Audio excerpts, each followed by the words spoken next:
I bet every one of you is like the gun guy in your group. Are you? I bet you that's every one of you. So I want to make sure that you got some shit that as you're showing people, you can help them to become masters with their weapons.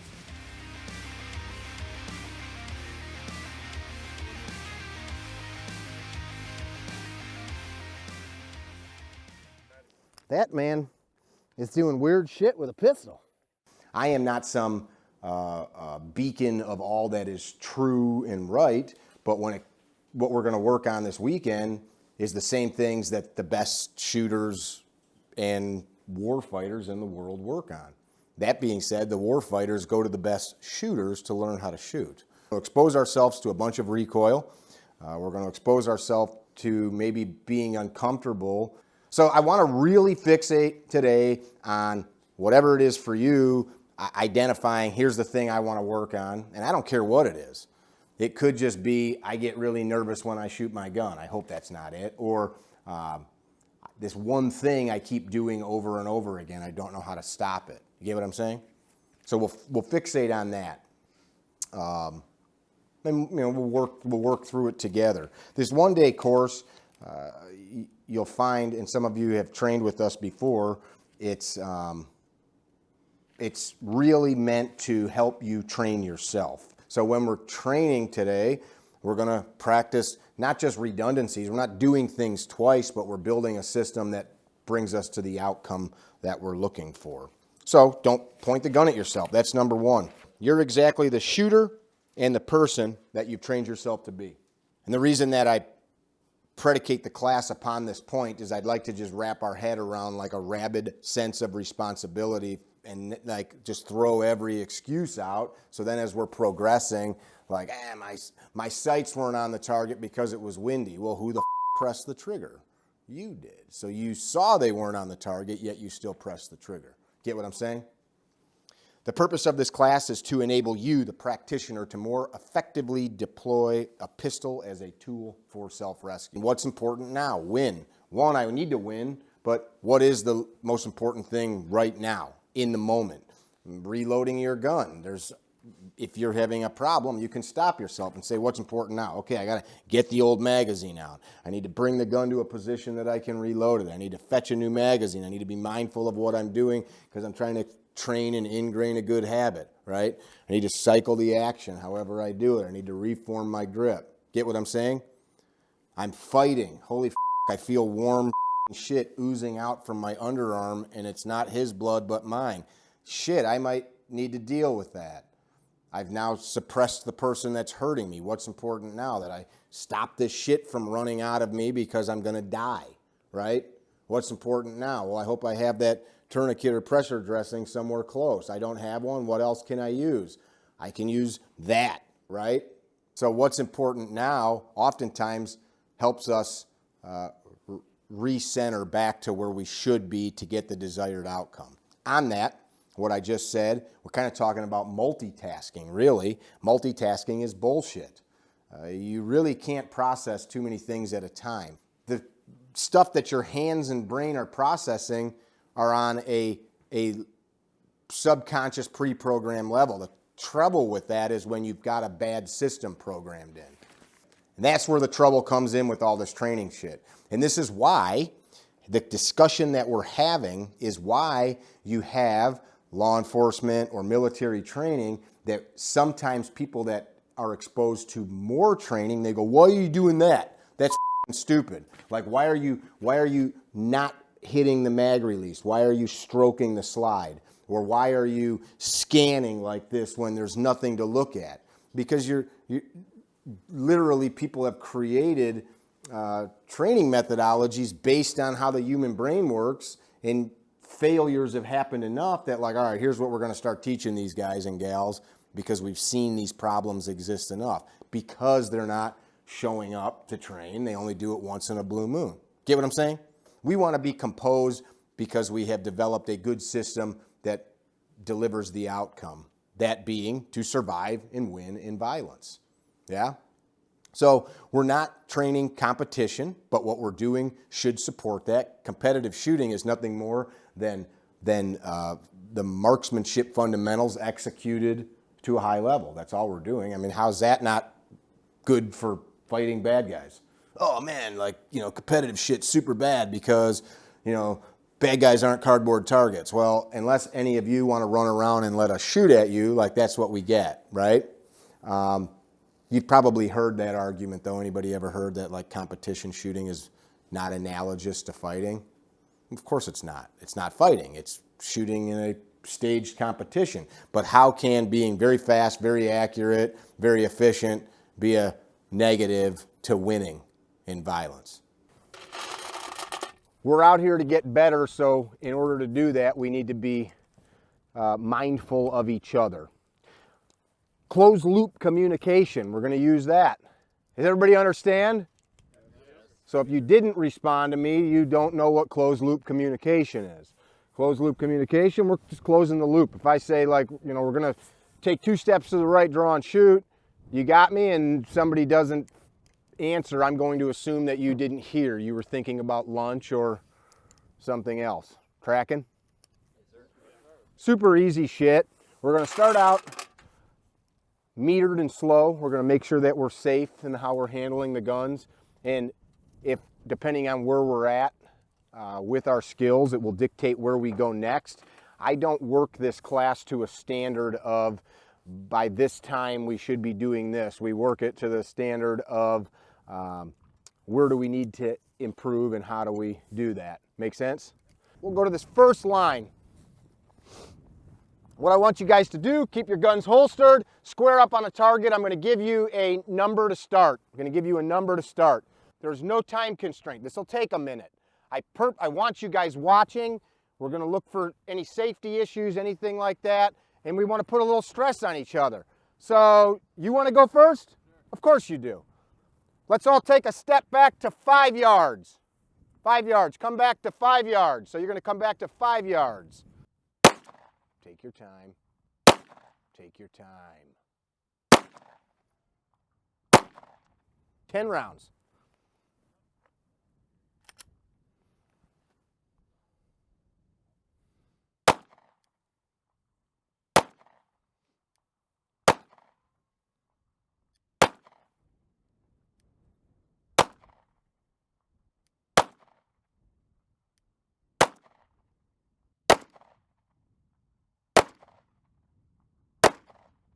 Take your time.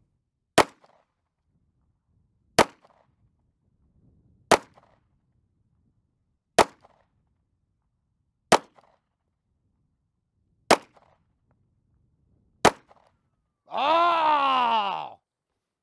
Ron?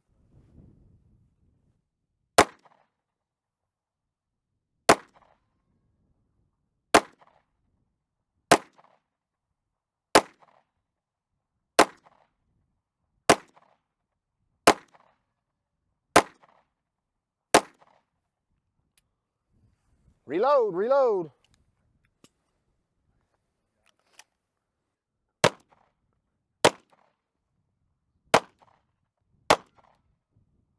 Take your time, Duncan.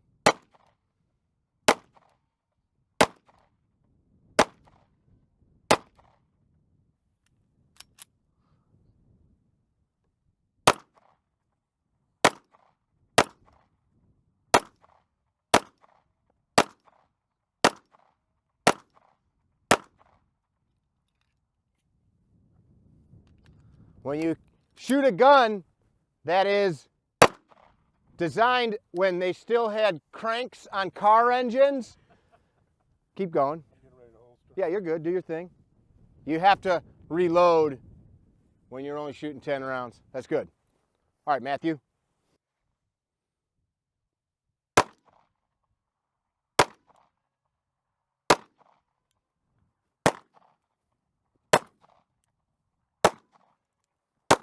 Take your time.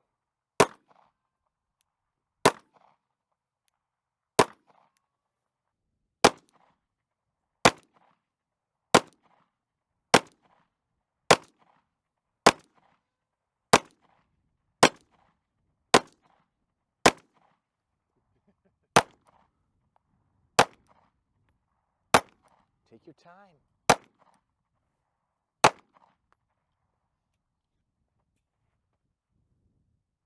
Patrick. Leather.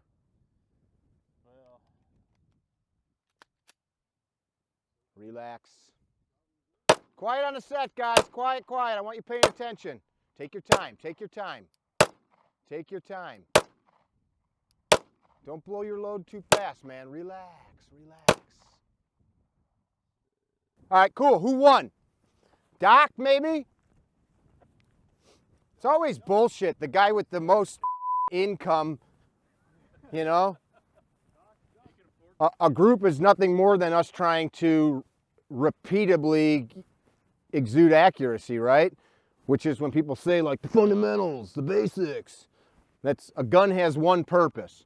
That's to put a projectile into a target.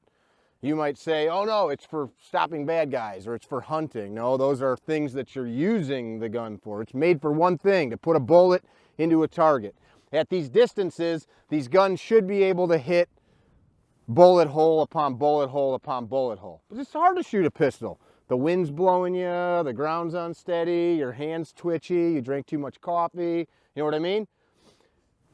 This round right here, where were the sights or dot when that round went off? Yeah, right the there.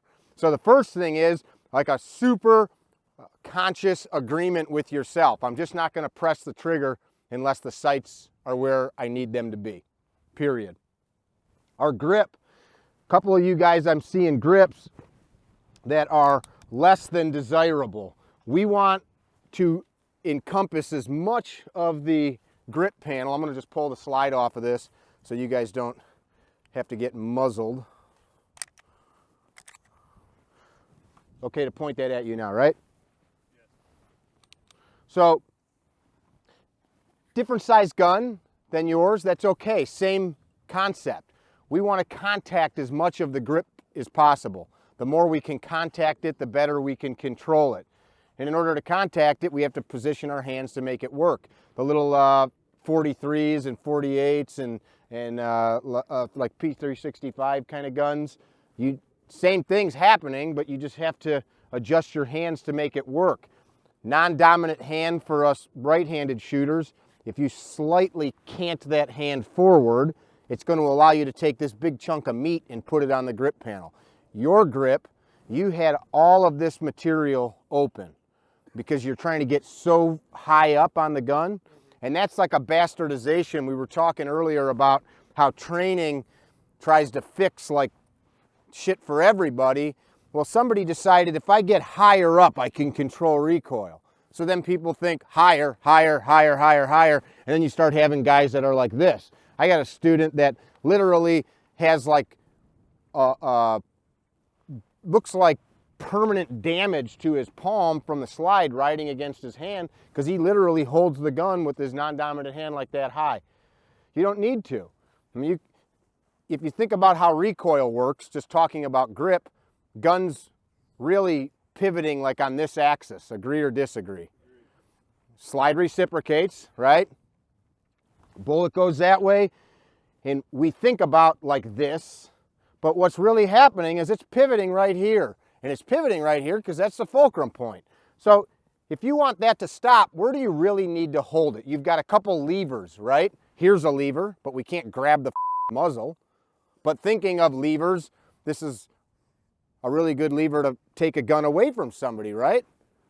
Yes? Yeah. So where's the other lever here? Right, down here, right? So getting up like into this area, I'm in the middle of the fulcrum. How is that helping if I'm up in this area? Do you get what I'm saying? So really what we want, I want friction here, which requires me to physically touch it, but I want all of this tight, tight, tight. And as I wrap my hands around the gun, I'm not really leaving any real estate up for rent, up for sale. I've taken and absorbed as much of it as I can. That's really what a good grip is. If you're going to try to take it away from me, I've got enough meat on the gun that I'm not going to let you. And I've stopped this lever from being able to move. I'm tight all the way through. I'm tight. Pinkies are tight. Not tight as in I'm crushing the gun, but if I'm locked down around this grip, that lever can't move. As such, the gun's going to shoot pretty darn flat. Going back to shooting the group now. Talking about, I'm going to put my slide back on so I can dry fire a little bit. Oop, oop, oop. Okay, and of course if you're using sights, you guys know how sights work, right? Equal height and light, right? That requires visual focus, not just thinking about it and looking at the target, but when you're shooting a group, I need a really good focused picture of that front and rear sight and their relationship. If you're shooting a dot, what are you looking at? What are you looking at if you're shooting a dot? The target, and you're superimposing the dot on it. That's why dots help us as our eyes age. That's why they're so fast. I see the piece of steel, I just put the red dot on it. I see the bad guy, I just put the red dot on it. How many of you shoot a red dot on your rifle? Everybody, right? But none of us, or most of us, don't have them on our pistol. I'm not pro or against it. How many of you have ever taken a class on how to use the red dot on your carbine? You just look at the target, and as long as your zero and all that's correct, you put the dot on what you want to make a hole in. Couple things. When shooting a group, the first bullet hole is what we're aiming at the rest of the time.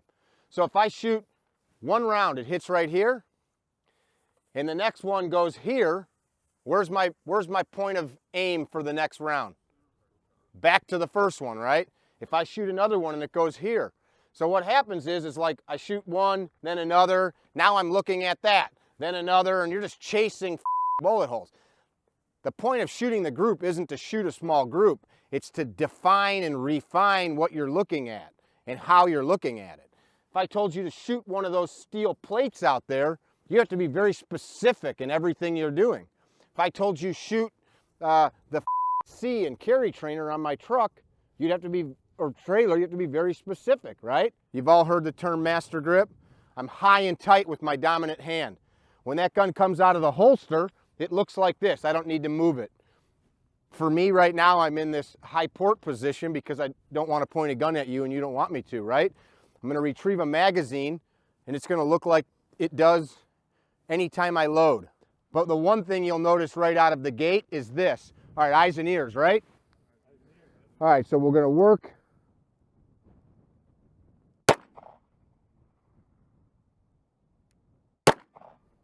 So where'd my second shot go?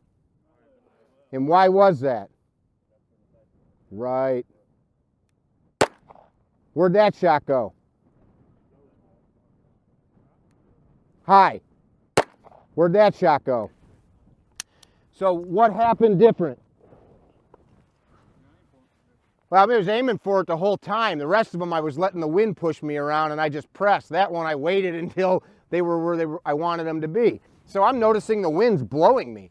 That's a parameter that we're working with out here. So I'm actually going to squat a little bit and try to soak up some of that wind.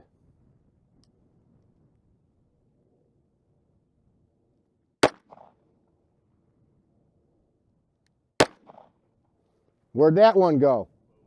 And the reason it did is I thought I'm right there. I'm going to yank through it and get another one. And that's what happened. But that's why I'm going through this with you. So let's get back on it.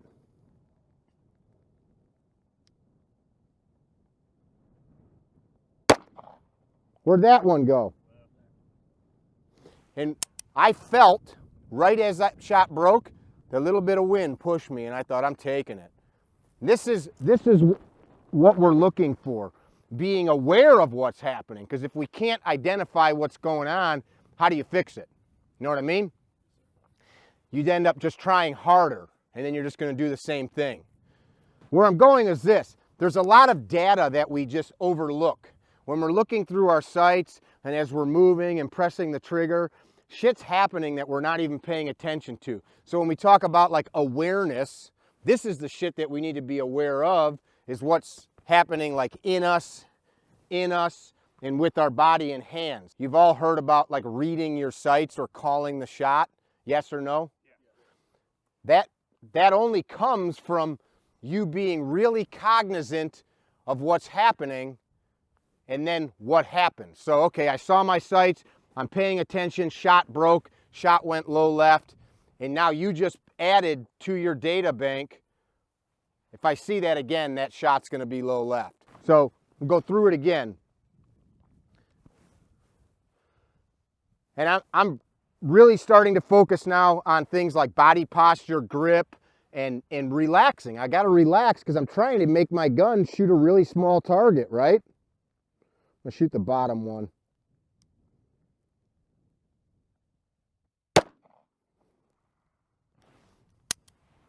So for me right there, I'm doing the same thing I was doing earlier, trying to rush the shot. And I like the feedback I'm getting from the wind. I'm feeling it pushing me, and I keep trying to rush it. So I'm gonna stop that now. All right, so we'll go back to it.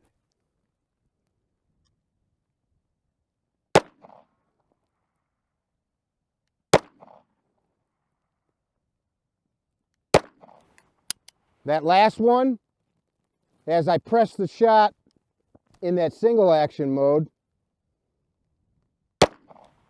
I thought I could hurry up a little bit. Same thing, grip's moving, right?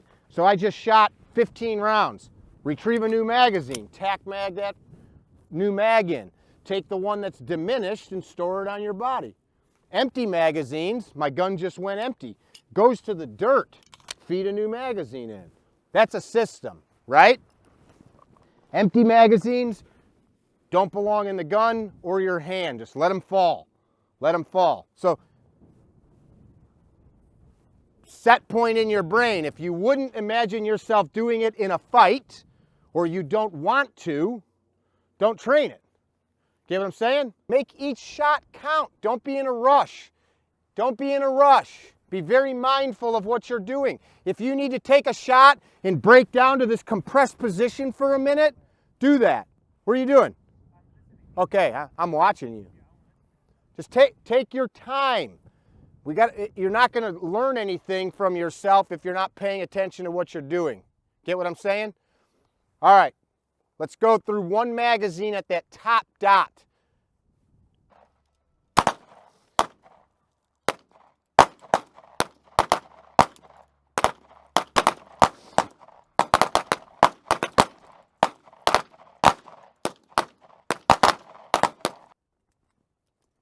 Keep going.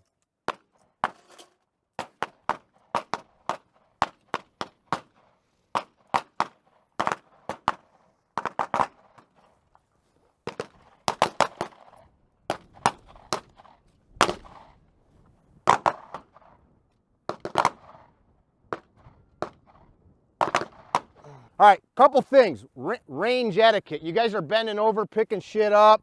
There's guns out all over. Nothing's gonna move away. Just like a simple thing, like, okay, so I need to get my magazine out. You guys are down here unloading guns. Is this a good system? Now, if I have to manipulate my gun from here, like if me and you are somewhere and this is the only spot I can be in, yeah, I need to know how to do that. But wouldn't this make more sense? And I would probably, if I can be as relaxed as possible, I'd probably be something like this. But I don't want to muzzle you guys as I'm talking to you, right? Whose birthday? Who's got the birthday that's right around now? Nobody? Nobody's got a birthday in January? Had one in December. December, perfect. So it was just his birthday. Duncan decided to make a birthday cake. That is so kind of you, Duncan. So Duncan and I hand out birthday cake to all of you. Little plate, cool plate, nice fork. And you decide to eat that cake, and we're gonna sit out here and we're gonna that. It's cold. Let's have birthday chili. Eating that hot bowl of chili, how would you eat it? Just imagine right now that you had a bowl of chili in your hand. How would you eat it standing here? Do it. Do it. Yeah, you'd probably be like right here, right? I mean, if you're a weirdo, you might be, let you sit here and we'd be talking, right? This chili's delicious. Duncan did an excellent job with his Texas chili, right? You wouldn't, would you? Just gonna take that spoon back down by my ball sack and then come back up. And you probably wouldn't be out here. You'd be having chili stains all up and down your arm. You'd just come right here.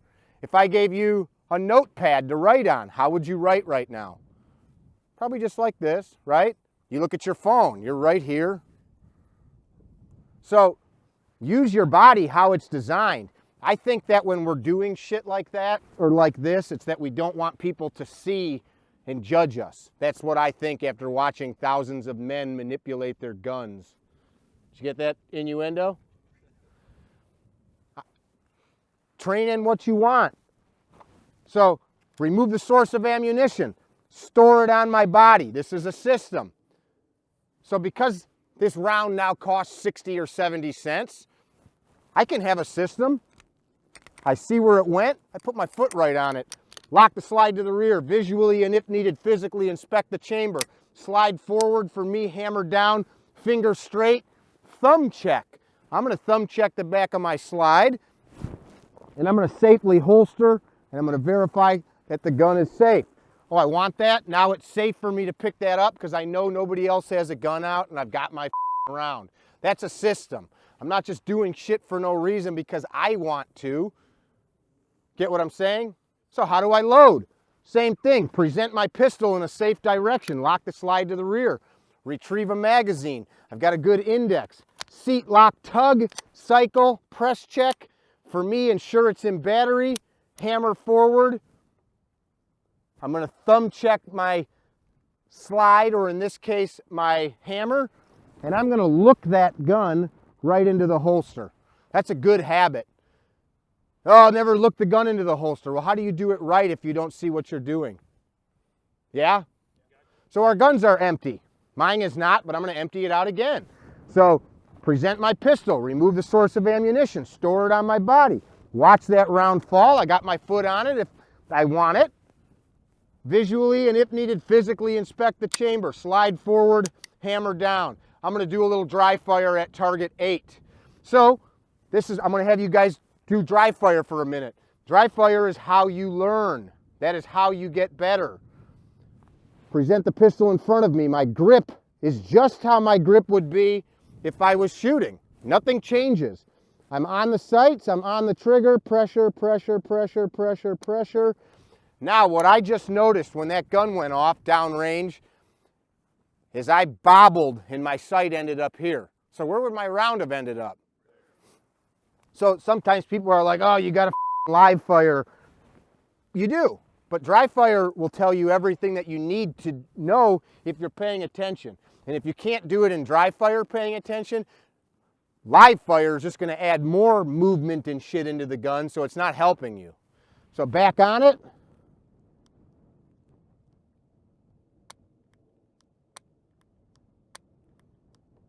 I can squeeze the gun like that because I've got a double action. So we don't want to ingrain this for you guys shooting single action or striker guns. I don't want to ingrain that movement. Would you ever shoot your gun like that? So how can we ingrain something that's helpful? Anybody? Reload. So what would happen if you pressed the trigger and the gun went click? What would you do? Tap rack. Why do we tap? Yeah, because if the mag's not seated and you rack, what will happen? And that's usually why a gun goes click in classes. The magazine wasn't seated. Your magazine got depressed. The magazine release got depressed by you or the person you're fighting or whatever. So yeah, we get a click, click, finger straight. I want you to be very mindful about this. Don't just run through it. Finger straight, tap, rack, reacquire the sights. Pressure, pressure, pressure, pressure on the trigger. Pressure, pressure. Use some kind of set point in your head to ensure that you're pressing smoothly back. So I get the click, finger straight, tap, rack, reacquire the sights, pressure, pressure, pressure, pressure, finger straight, tap. And now there's no magazine in there. That's okay. You get what I'm doing? Does that make sense? All right, let's do it. Seat lock tug. That means tug on the magazine, not the slide. Seat lock and tug. The slide's still back. All right, now however you choose to action the slide, forcefully action the slide forward, letting the recoil spring slam it home. Do you press check? It's a yes or a no? Yes.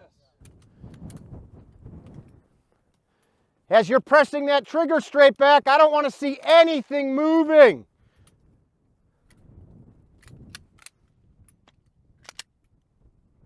Those are nice. Good job, Duncan. What parameters do we want out of a draw stroke? Come closer so we can hear each other. What now? All right, so we need to be able to acquire that master grip on the gun from the holster, right? What else? So we want to get the gun into the action. And what would that, what are some things about getting that gun up that are important? So getting the cover garment out of the way if there's one there, if you're a copper or carrying open like some of you people do down here. If you're carrying in the appendix, one thing that I think is important, oftentimes we trade concealability for access. So if the gun's so deep that you don't have some space between your belt and the grip, you can't get your fingers in there. It's about 5/8 of an inch is what I've found to be a good dimension. You can get your finger in there. That's a pretty specific number, but 1/2 is usually too little and 3/4 tends to be more than it needs to. And it's like, what's 1/8 of an inch? But as that gun rides up higher and higher, now you've got more shit to hide. So some guys teach like making a claw with your hand and literally you're just coming onto the gun. So as you clear the garment or clear the garment, you just pop right onto it. Caveat, some guys I know like Paul Sharp don't like that. So raw speed, very good. But a guy like Paul, who's fought with a gun and almost been shot in his face by his own gun fighting somebody, doesn't like the idea that that gun for a minute can easily be stripped away because the thumb's not on there to buttress the gun from moving. Now, if you're drawing right, you're literally talking about a fraction of a second, but something to think about. I'm just telling you. I'm not saying one way or the other. I normally, as I come onto the gun, am wrapping my thumb around by the time it's to here.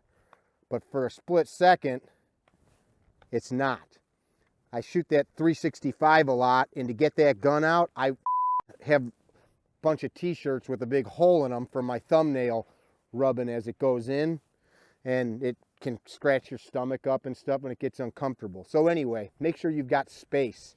If you're carrying on the hip or the small of the back, you've got a couple other considerations. But normally you do not have that problem where you can't access the bottom of the trigger guard. And that's the main thing that we want with that master grip. We want to be tight with that middle finger, right? So food for thought. Couple things I want you to work on. Jeff Gonzalez, who's down here in Austin. You guys know Jeff or know who he is? Jeff does a good class on concealed carry. And one of my big takeaways working with Jeff is a single-handed access. So I'd like you to work on this today because oftentimes we get so fixated on like raw speed alone that we forget that in a fight you may not have that other hand. And chances are, especially if speed is a component, think about this, if speed, and this is something that I chastise people in the training community about, and this is just me thinking through a problem. If I really need speed, that means I've got a problem right now, right? Which means that the problem right now is probably really close to me. Like if you were at the house, I wouldn't have to be like, right? I'd probably run over the hill there and not try to shoot you 75 yards away. So if speed is such a problem, you probably have a proximity issue too, right? So movement is probably important. I need to move. Or, I mean, if I'm this close and he's drawing a gun or has a gun, me having a sub-second draw stroke is not really going to help me unless for a split second he looks at a butterfly or something, right? So it may be more important for me to be able to move and get his gun, right? Point being, and why I'm talking about this, is we practice for something that really doesn't support the outcome that we need. I mean, really, being able to conceal a draw may be even better, you know? Where the is he at? Behind the potato chips. Get what I'm saying? This gun's unloaded, by the way. So the single hand is probably something that's going to be very helpful, right? From here, I can access that weapon and do whatever I need to do. So from strong side, that's easy, right? Just sweep the cover garments back and go to the gun. But from here, it's not hard, but we just get so fixated on this movement of using your support hand. So super simple. No matter how many clothes you have on, if you do like the Fonz does, and you just come underneath the clothes, come straight up, if you're carrying appendix, then you just drop onto the gun. So you just make that thumb goes all the way to skin or whatever your bottom garment is. You know, if the easiest thing is go all the way to skin. You're just going to get all of it and get it out of the way. So up, my hand is basically flat against my stomach, right? And I'm just tracing over skin to skin contact, or skin to shirt contact. So I just want you to work on that. See that? One hand, this hand's preoccupied, and I can still get a good draw. See? Can I get an amen, somebody? Yeah, this hand is out of the equation. I don't like him making fun of church. My dad was a Pentecostal minister. I can make fun of anything I fucking want to. So we'll work on that. You guys get the concept. What else is important about the draw? My finger is high off the trigger, not lingering around it, but off the trigger. So as that gun clears, not here, but here. Not here, but here. It's really easy for this to happen. Most of the guys that shoot themselves in those pictures shot themselves going in or out of the holster. Back in, this shit, that would be terrible. So we want that finger high off. Now, sometimes we train just for safety, you know, so we're trained like this. I'm going to teach you guys this 4-step draw stroke today so that we can communicate. So 1, 2, I'm clearing the cover garment, right? And I am up here in this high pec index. From here I can shoot, and you can imagine if somebody was at arm's length away, I could burn them down, right? So I've got a high pec index. You may cant that gun outboard. 3, my hands are joined. I can shoot from here. 4, yes? 3 is also a compressed ready position. I can come down to here, right? 2, and then 1, come back to the holster. So 1, 2, 3, 4.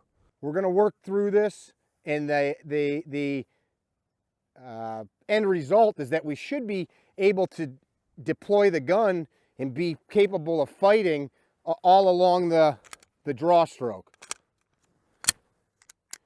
So target 9, you guys can come circle around so we can kind of see what's happening. But I'm going to be firing the gun, so eyes and ears. You could come up to see because you can't see from my back, but I am going to be shooting, so don't, you know, come up in here. So I'll go dry a couple times. 1, or 1, 2, yes? 3, 4, right? 3, 2, yes? Part of the thing with that grip is I've got that slide is going to be able to reciprocate past my breast, past my pec, right? If it just slams right into me, eyes and ears, if it slams right into me, what happened to the gun? Is it still in battery? This one fully cycled. So let's get it closer. Is it still in battery? That time, no. So tap, rack. Is it still in battery?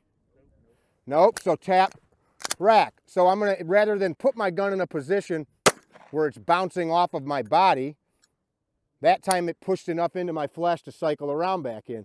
I'm just going to cant it over so that that can cycle properly, right? Yes? That man is doing weird shit with a pistol. So, super simple. I'm going to give you 1, access, 2, 3, 4. And as you notice, you can shoot the entire way. So 1, if I had to shoot from here, I can.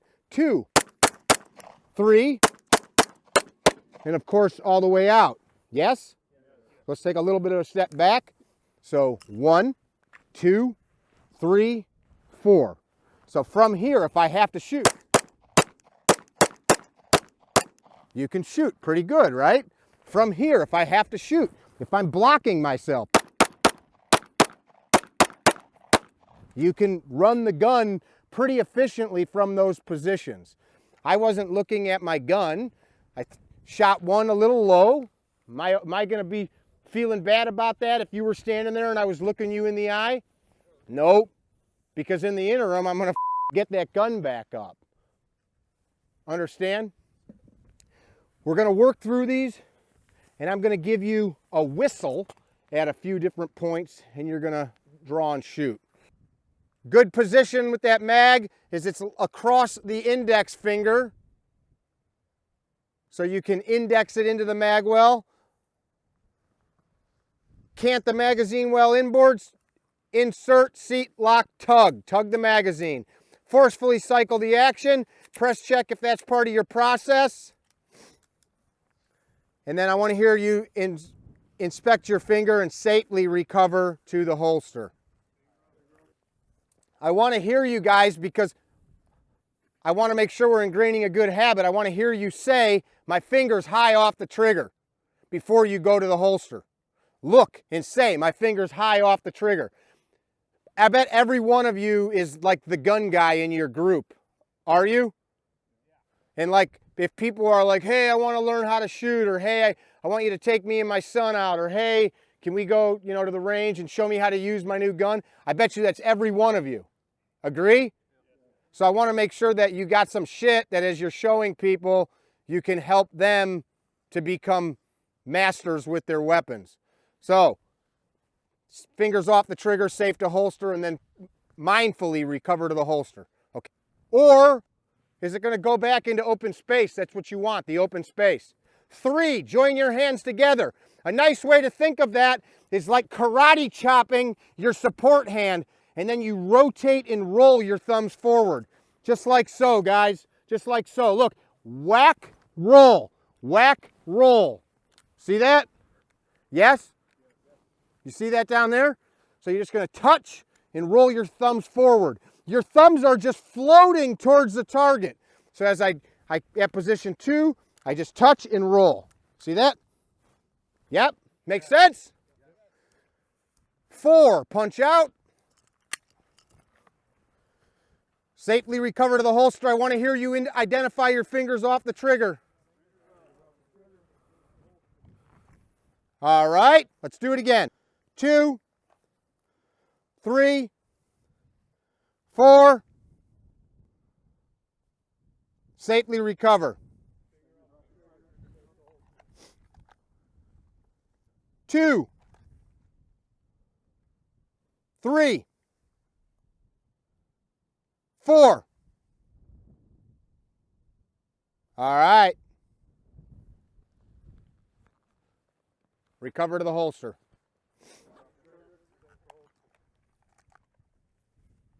The reality of that is somebody's face to face with you. You are literally shooting them from taint to sternum, and you can smell their breath. That gun is canted in that way with that slide reciprocating over the radius, like the doc just said, not the ulna. Because you don't want that slide bouncing off your titties, because right now life is very bad. So the fact that you may put that gun out of battery and have to tap rack in that moment could be a bad thing. So the way that we're positioning ourselves, it is important. I'm locked out. That wrist is not floppy. I'm locked out behind the gun. This other hand could be doing a lot of things, but right now we're going to hold it in like we're blocking our face because we don't have anything in front of us. So I'm not going to magically hold my hand out in space. So how do you protect yourself? Come up, cup over the back of your neck. You're protecting your neck. My shoulder or my elbows in front of me. I can see. Now some people see this and they're like, you're blocking your vision. Context, man. I'm fighting somebody that is chest to chest with me. That's what's important right now. So I'm protecting. So we got ear pro on, and this is another problem. I can't wrap up properly now. So that's That's why this gamesmanship happens, and you see guys like doing shit like this or stuff because they got ear pro on. But you should be protecting the back of your neck with that forearm coming out along the front of your body. See that? Context. I mean, if you're moving around, you're going to be moving around and things are going to be changing and in flux. But this position where that gun's planted into you, we're looking for a touch point. We didn't talk about touch points at all today, but as we touch the gun, there are areas for me when I draw right here and right here that I contact my gun. And I know that I've got a good grip on it because I'm connected to those points. All right, we're gonna do some shooting. Just getting this draw stroke smoothed out. 1, we're going live. 2, so look down at your body posture. Do you like what you see? Would you be able to hit that dude in front of you if you had to? 3, join your hands together. 3, 4, press out. 2 to 4.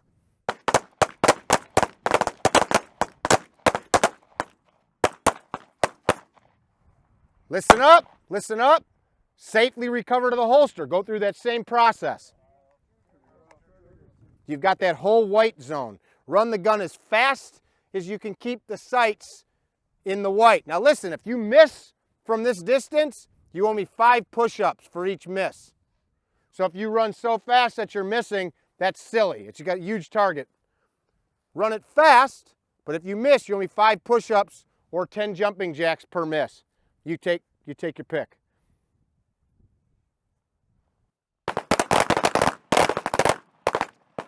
Three, 2, 1. Safely recover to the holster.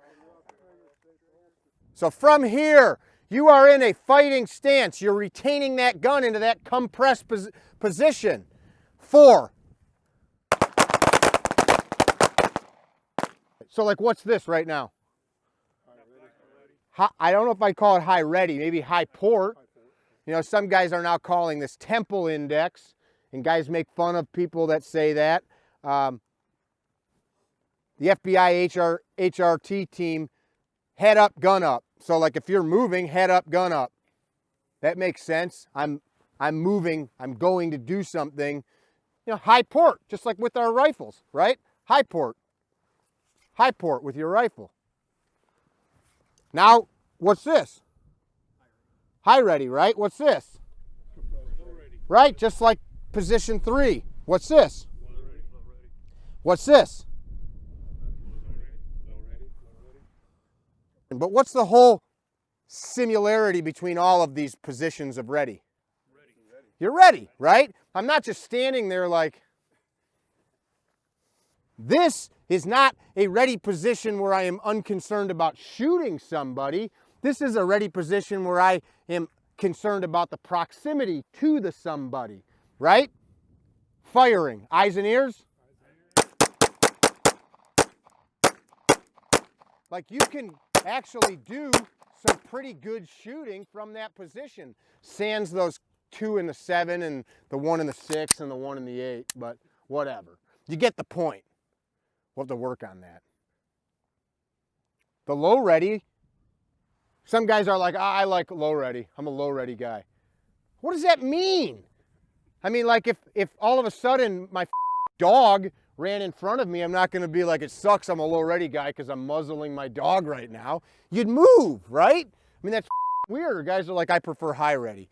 The Navy, like train with any special operations guys from the Navy, they're high port guys. They're high port guys. And guys will tell you that's because of various reasons, like not shooting holes in boats. The reality of it is when you're moving, if your gun's always down here, where's your muzzle and feet? You know, for the most part, up is probably a better call for the most part because you're not muzzling yourself. So we're going to work through some simple ready positions. Low, compressed, high, and high ready, I'm trying to not point the gun at these imaginary targets while I figure out whether or not I need to shoot it, or high port. This is not really a ready position, but more of an intermediate position as I'm moving to and from places. People talk about Sewell. There's really no reason for us to use this position. This was actually came about by a man training very untrained people, and he was getting scared because they kept muzzling him constantly. So if you read a little bit about the history of that, the whole point of it is that you can be close to somebody moving in a stack and not be muzzling them. For the most part, again, in intermediate position, you see guys in range pictures. Yeah, take it. Oh, you want me? Oh, I need this on to look badass? I brought the one with fruit on it. Damn it. Something that we talk about in the longer class, which I'll take 30 seconds to talk about. What are we training right now? Like just the condensed version of it. We're training a martial skill, just like boxing or wrestling or jiu-jitsu or karate or any martial skill. What's martial? War. The god of Mars. We're training a craft to hurt other human beings. For us, it's for righteous reasons. You know, we're not training to just hurt people, but we've taken all of this training and we've taken the code out of it, the ethos of why we're doing it, and instead just training stuff. Like if I'm just like, what are you doing? Well, now I'm doing Tai Bo, because this is not really boxing. Now I'm doing Tai Bo. 1, 2, 3. No, I do kickboxing, you guys. At the YMCA, I do kickboxing. Like, no, that's not kickboxing. You're doing cardio. And that's what happens when you take the ethos out of the training. So what you're saying, I don't know. Let me go down there with the rifle and start shooting at you. And talk to men that have been in combat. I have not, and almost every one of them will tell you, you're going to book ass and hide behind the car. I mean, if Z will tell you, Z likes to say this, man, if I'm out here in the open, my cover's right here. My cover's me putting bullets in your face because one of us is getting down. So what do we want to be good at? Dominating our muzzle, not missing the targets, and not getting shot. That's what sims are good for. But even then, that's not the same, because when you walk into a simulation training scenario, I know I'm getting shot or I'm shooting somebody. I don't know that when I walk into a gas station. You know what I mean? Unless you're psycho and just imagine every 5 minutes that you're about to shoot somebody, which I know people that do that. So, super simple. This isn't some tactical cool thing. We're going to draw and get hits. We're just linking our feet to the draw stroke. Super simple. It will look like so. Retrieve your gun, come up, get a couple hits, finger straight, recover to the holster. Stay where you're at. You're only shooting your target. You're not moving and shooting another target. You guys got that, right? All right, going to the right.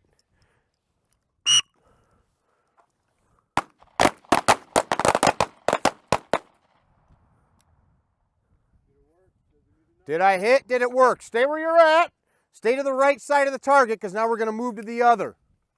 So recover to the holster safely.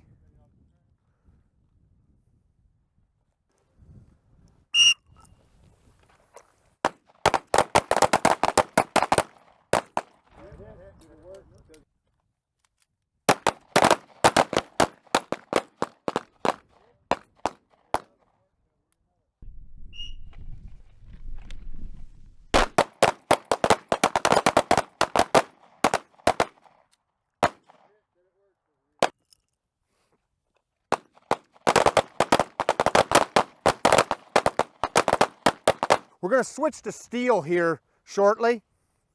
We're going to start moving around a little bit here and get us warmed up.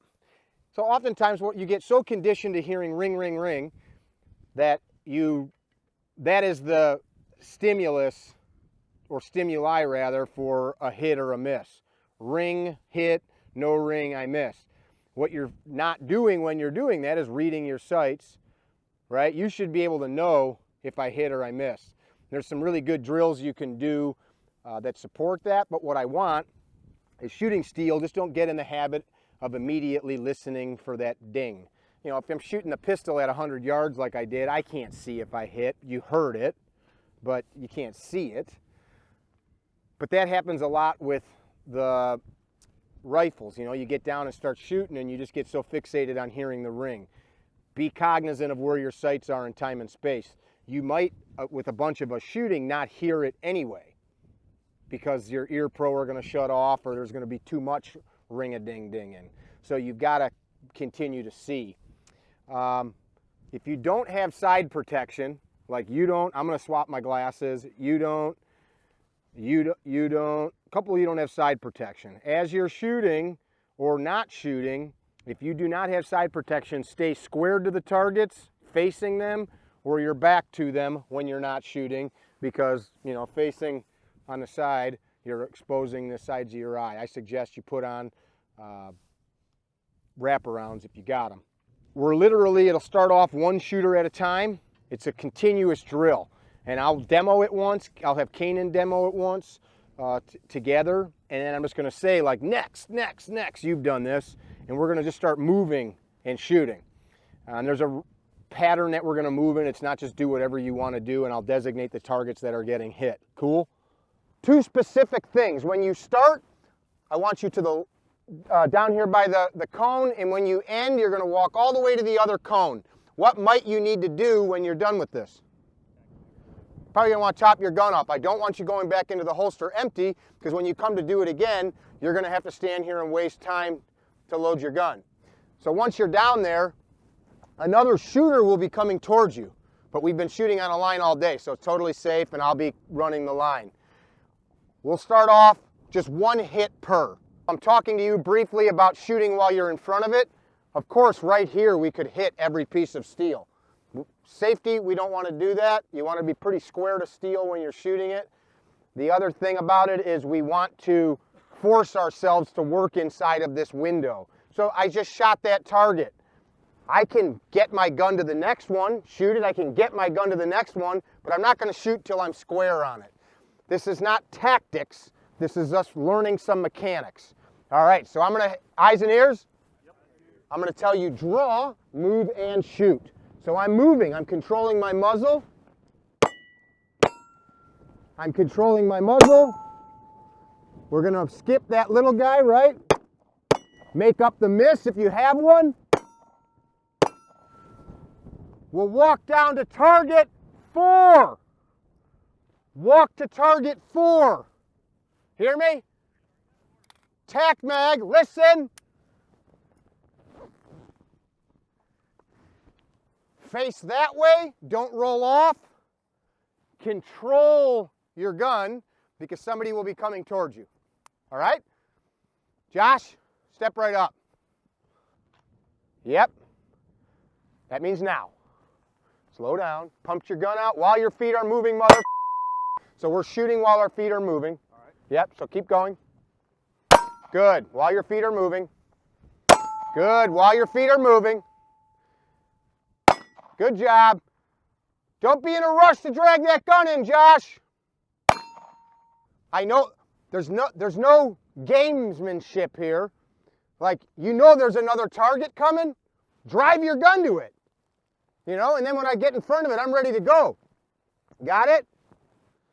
Come on, Patrick. Good. Run your gun to the next target. Come back behind the line. Hit it. There you go.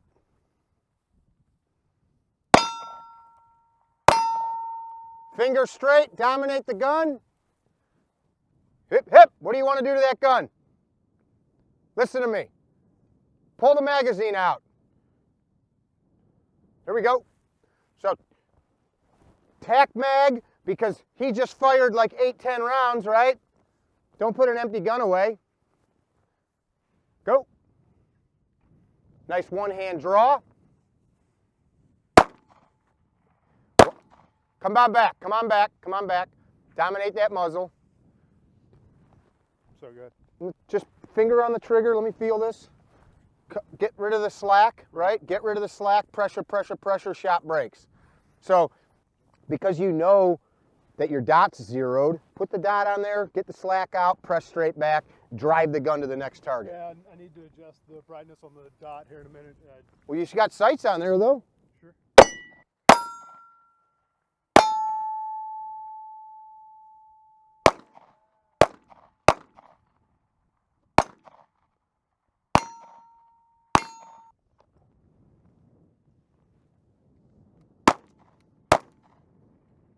There you go.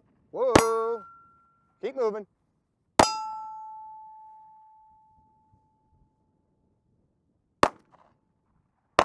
Get that slack out and press straight back. Next shooter. Draw, shoot, and move. Off the trigger.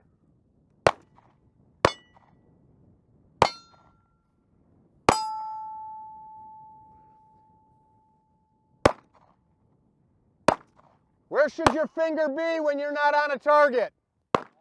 Straight. Remember I told you earlier, like we're not pointing into the neighbor's property? So just to clarify, since we're going to start moving more and more, as I told you this morning, we don't have guns out behind the line. The line is always in flux. The line's wherever we're at. The line is also wherever the most forward person is, right? Like, if I was all the way up here, you don't want to be behind me. So good etiquette would be to make sure that everybody else knows what's going on. We're going to get to a point in our 3-day course where we trust each other. And you can do those things, but we have no reason to trust each other. I don't know any of you f***ers. You don't know me. Good. Good.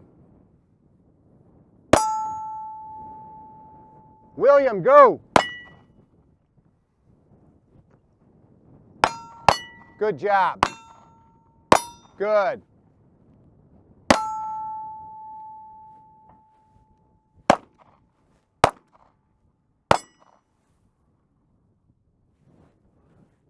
So, why'd you press check? All right, so check it out. If you have to walk to start a drill and press check, what didn't you do before the gun went back to the holster? Or just whatever your process is. So your process is predicated on getting to check before you do something. I'm not doing anything to pick on you, but if we think about that, if my process, such as I change my tire and then I start driving down the highway and go, geez, did I torque those nuts or not? That's a bad process, right? But if every time I put a tire on, I check and then I check again, and then I even say to myself before I put the gear away, all the nuts are torqued, that's a process, right? You could add to that, hey, Kanan, double check my torque settings. Now we've got an even more in-depth process. I'm giving you an opportunity to ingrain a process down there. Whether you do or you don't is on you. Do it up. Draw, shoot, and move.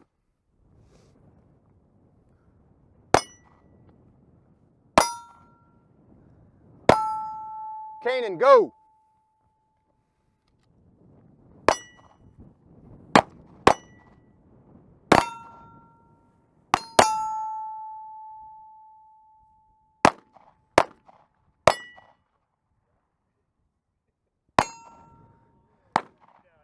Edgar, up to the line, up to the line, up to the line. Draw, shoot, and move. Dominate those guns. Slack out of that trigger, press straight back. Slack out of that trigger, press straight back. Finger off the trigger when you're not on a target.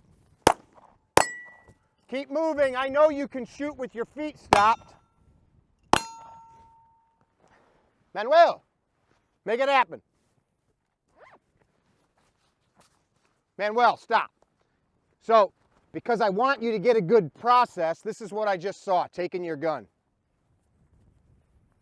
So like your grip's formed here, right? Not.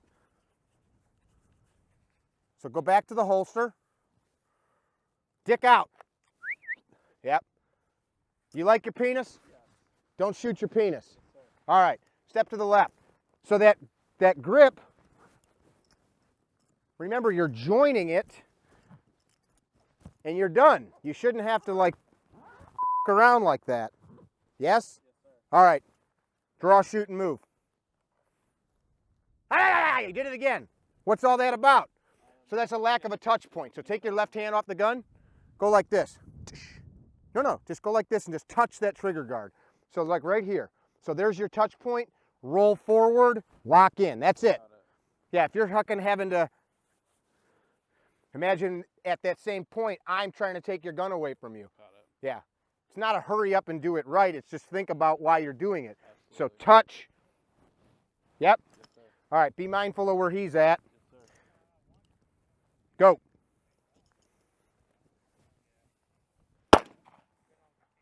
Let me see your gun. Finger straight. Let me just see where these sights are. Put the sights right on the center of the steel. Come to the wall of the trigger, so that's that hard spot. Get that sloppy movement out in the front. Nope, put them right in the center. There you go, again, stop. You're over gripping the gun and driving the rounds into the dirt. Press straight back. Go. Manuel, this is not a movement, this is a movement drill. It's not a stopping drill while your feet are moving. Manuel! Slow down. Reload. Keep moving. And I'm tossing a lot at you. You're doing good. It's a movement drill, so your feet are moving. I don't care if you're just moving this fast. I just want you moving. So you can slow your feet down and work on seeing the sights. I didn't tell you move fast, did I? Just keep moving. The same thing to get a hit. Stopping or being static has to happen while you're moving. The sights have to be on the target, and you got to press the trigger while the sights or the dot are there. Agree or disagree? I think we make this shit harder than we need to. You know, as you guys are moving and you start thinking about, like what's happening. As I'm moving this fast, I've got like 2 seconds, 3 seconds, 1001, 1002, 1003 to refine a sight picture. It's not like I've just got a fraction of a second. And if I shot this target and I come to here, look, this whole time I'm refining a sight picture. See that?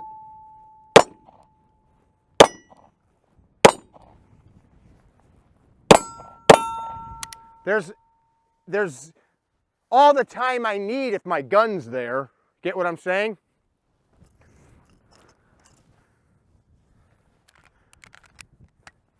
Last time I'm going to bring it up, the decision to point guns at people, friends, bad guys, happens here. Go!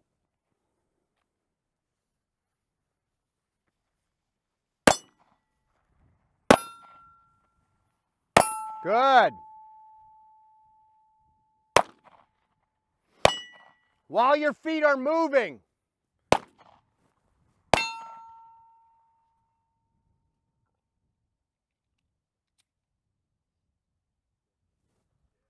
Patrick, do it.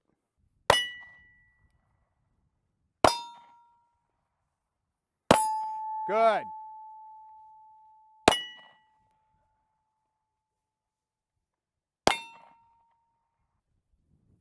Good. Good. Identifying a target, my sights are on the target. I just have decided not to press yet. But if my gun is below my line of sight, I'm not walking here, right? A couple of you keep doing that. If the sights come off of a target, get your finger off of it. Which doesn't mean just because I'm looking through the sights, I have my finger on the trigger.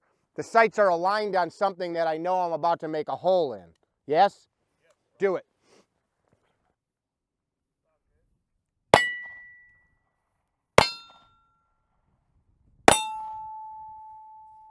Good muzzle control. I like those cowboy boots. He's walking like clickety-click, clickety-click. Do it, Doc.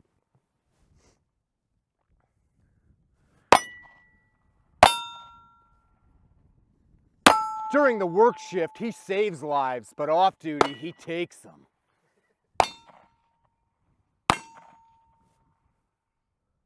Get after it, Bill.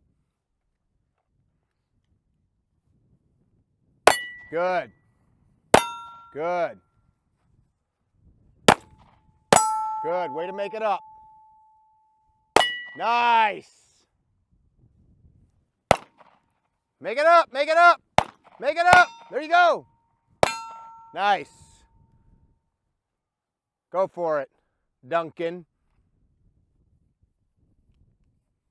Good.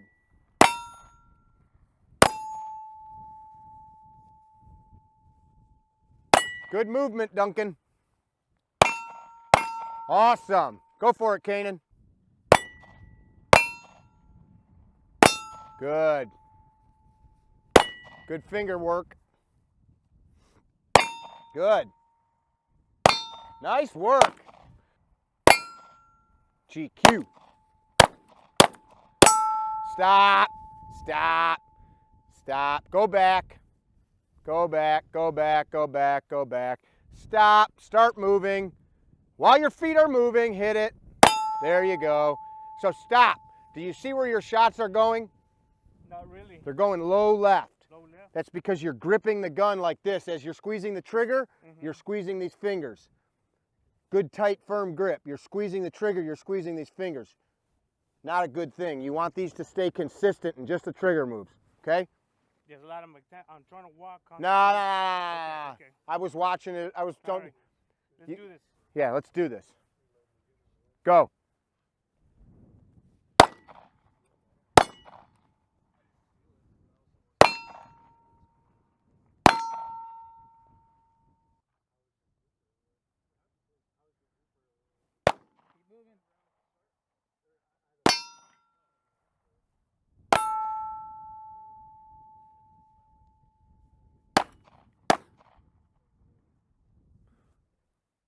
Who hasn't gone?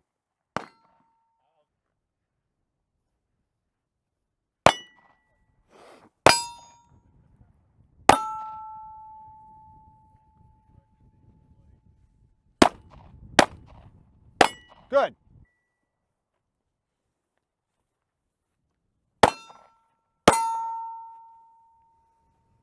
Got to fix that.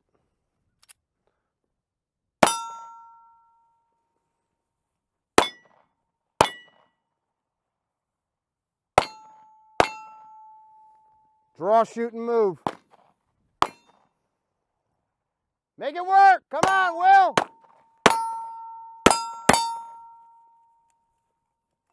Get up on the line. Get up on the line.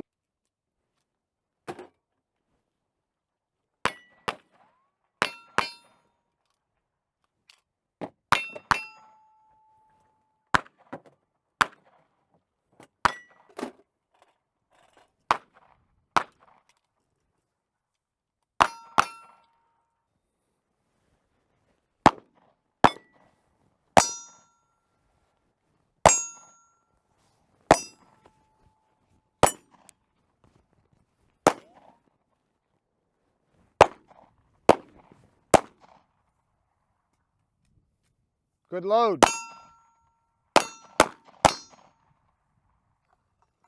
Do it.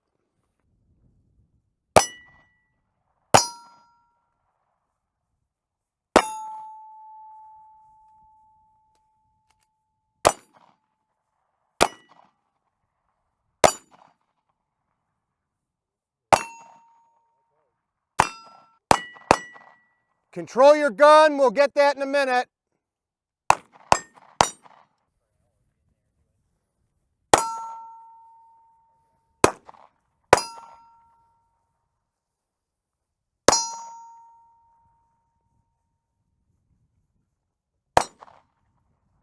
So right there, stop.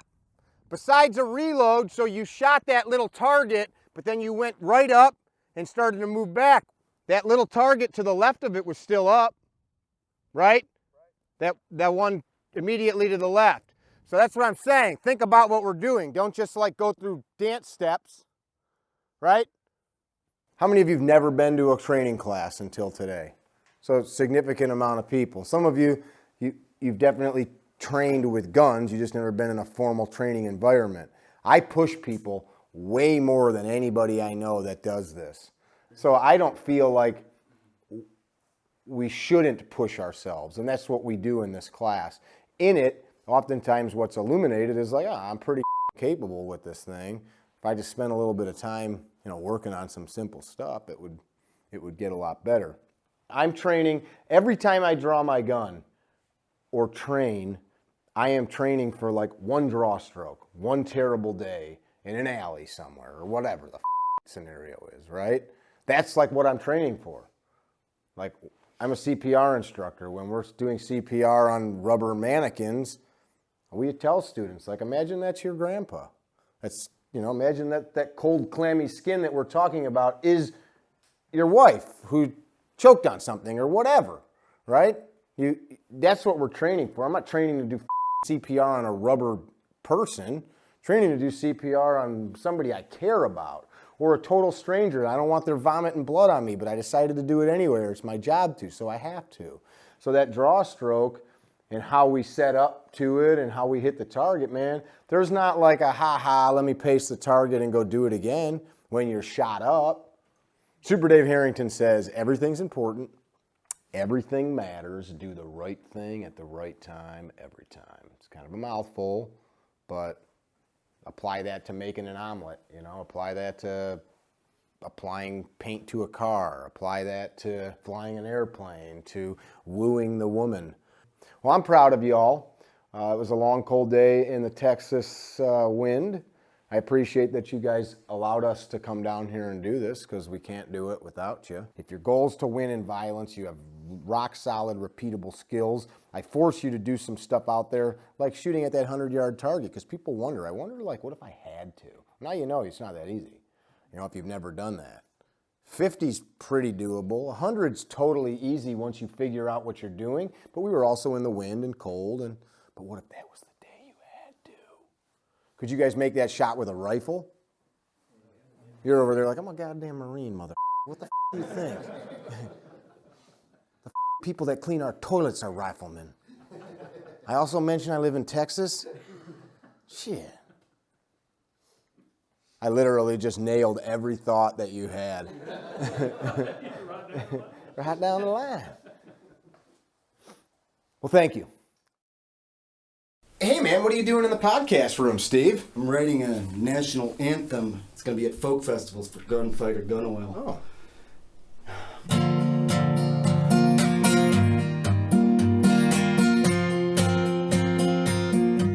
Let me tell you about gunfighter gun oil.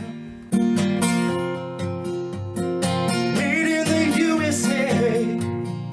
Gunfighter gun oil, 100% synthetic.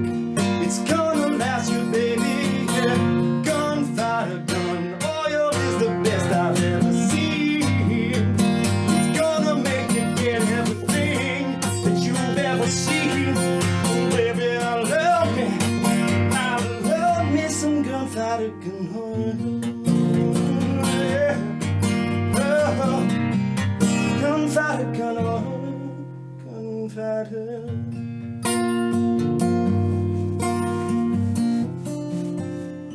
Gonna get my lighter out. I don't have it. It wasn't even Bob Dylan. It was like a love story.